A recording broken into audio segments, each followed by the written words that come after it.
Hey everybody, welcome back. Today we're going to be on the floor. We're going to be opening up the front of our body. I'm going to be using a ball. It's very squishy.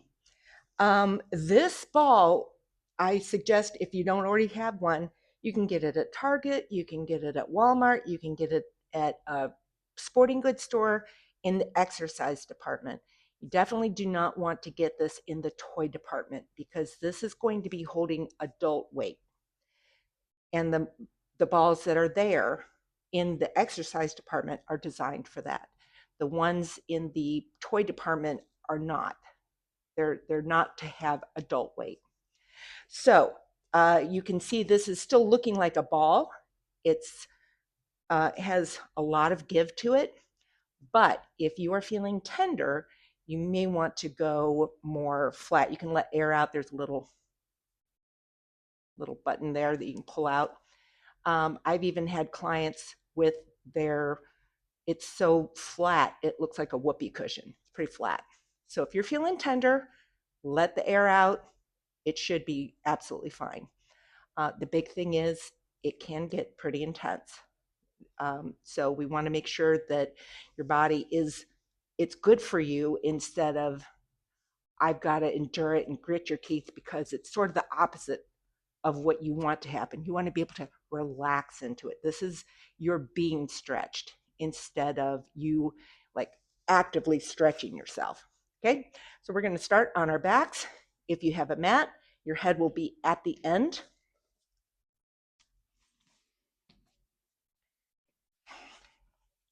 You also may want to have a cushion or a pillow or something like that later, but at first, probably head on the floor. So I have my legs bent and about the width of the mat. If you don't have a mat, size of a bath towel. So I'm going to lift my hips up, put the ball under my tailbone. So it's pretty far. All right, so what we have is this lovely pressure right on our tailbone. And this may be enough right here. Now, what we're going to be stretching out, if you straighten out your legs, is the little hip flexors that attach our legs to our body. And they attach not at the hip, but at the spine. So sometimes when these hip flexors are tight, you've been sitting for a long time, then you stand up, your low back starts to hurt. And this is stretching the hip flexors. So I'm going to straighten out my legs. The straighter it is, the more intense it is. And I do feel it in my low back, just at the top of my pelvis, but it doesn't hurt. It feels like a nice stretch. Another thing you can do, and I do recommend, is letting your feet just flop open. So I just let them go. You saw how my feet just went floof. That's what we want. We want to just let it go. Another thing that you can do besides letting your feet flop is do a nice long exhale.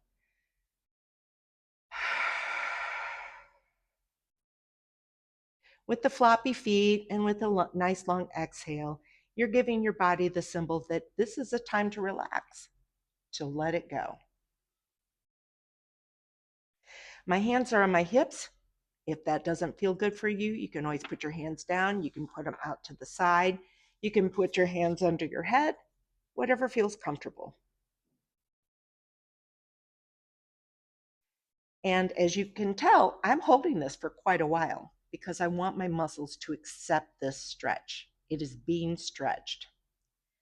So now I'm going to roll down. I'm going to bring my body down. So it's not quite to my waistband. It's at the top of my sacrum, top of my pelvis. And I'm just going to, again, let my feet flop open.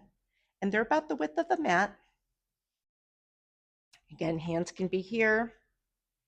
Starting your little hip flexors. They're little muscles. And sometimes they want to act like abdominal muscles, but they're really not. But sometimes when you lift your legs up, you want to use your abs, but those little hip flexors say, I can do it, like they're a sled dog or a Rottweiler or something like that, but they're small, like Jack Russell Terriers. And so you got to say to the Jack Russell, you can't do this, let the Rottweiler, which is right here, from hip to hip, right above your pubic bone, that area.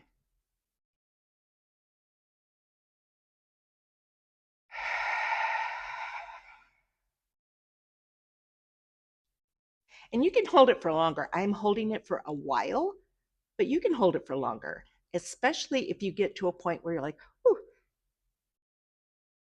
So now we're going to roll it so it's right across from my belly button. Belly button's here, and I'm pressing up so you can really see the arch of my back. I'm letting my feet flop open. Sometimes when something is pretty intense, our body wants to tighten up. So check your fingers, check your feet, check your face.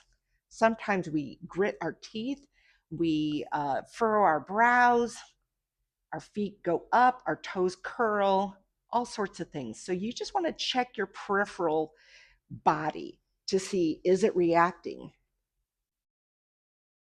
May sound weird, but check your butt. Sometimes it tightens up. We want to just let it relax.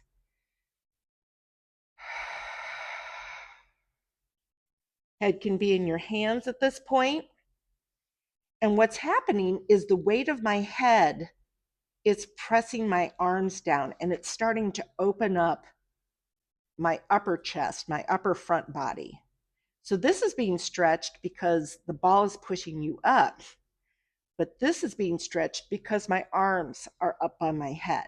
If that's too much, put your hands by your side.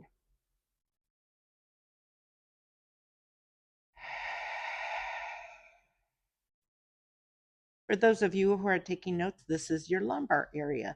It's the area of your spine between your ribs and your pelvis.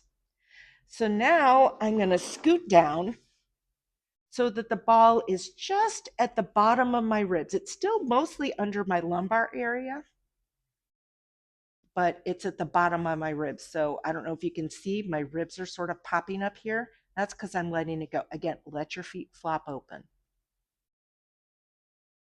Hands can be under your head, or if that's a little too much, you can put a pillow under your head, a cushion to lift your head up.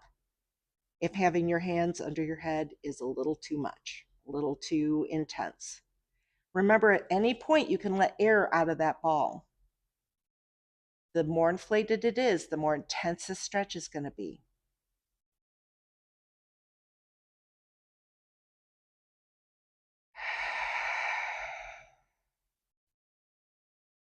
So now I'm going to scoot down, get my shirt out from underneath the ball. There we go. And I'm almost completely under my ribs. I'm pretty short-waisted, so there's not a lot of space between my hip bones and my ribs. But it's also underneath the bottom ribs. It's starting to open up those intercostal muscles between your ribs. It's like these muscles go in and out. It looks almost like it's being woven between your ribs. So it's opening that up. What this is going to help you do as you expand your ribs is help your lungs to expand more because your ribs are more movable. However, if you've been hit, if you've fallen and hit some area of your ribs, this may be pretty tender. It was for me for quite a long time. So again, if it's too much, you can put a pillow underneath your head, your hands underneath your head. As you notice, my elbows are still on the floor. It'll get to a point where my elbows are not on the floor. I have some shoulder impingement, so I can't keep my elbows down all the time. So I'm not quite to my shoulder blades, but it's just under my shoulder blades.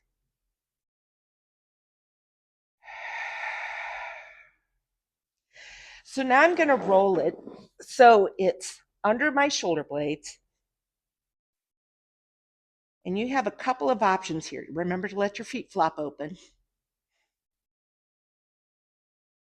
And at this point, my elbows cannot be on the floor again anymore.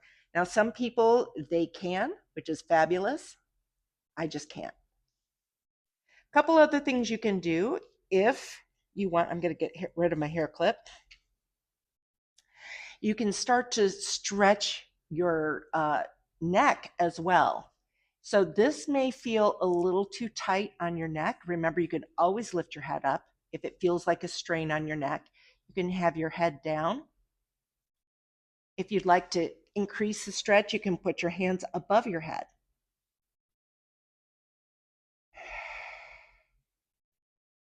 It used to be that this actually was pretty painful for me. So it's really nice that my muscles have accepted the stretching, and I'm more flexible in my rib cage area now. Another thing is you can put your head in your hands, which again presses your arms down. This is actually increasing the stretch. Less stretch in the neck, but more stretch up here. So I'm going to keep going down. My shirt really likes this ball.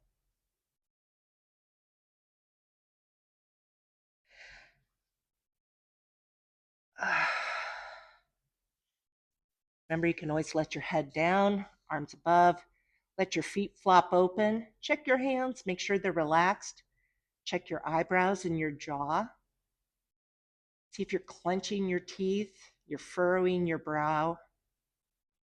You can always do this as well. This is also another nice stretch. It's not less of a stretch. It's just a different one.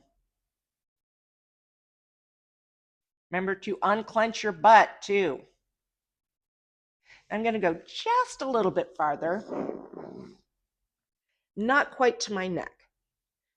So I don't want the ball under my neck. I want it underneath my shoulders. Again, your hands can be out. They can be above.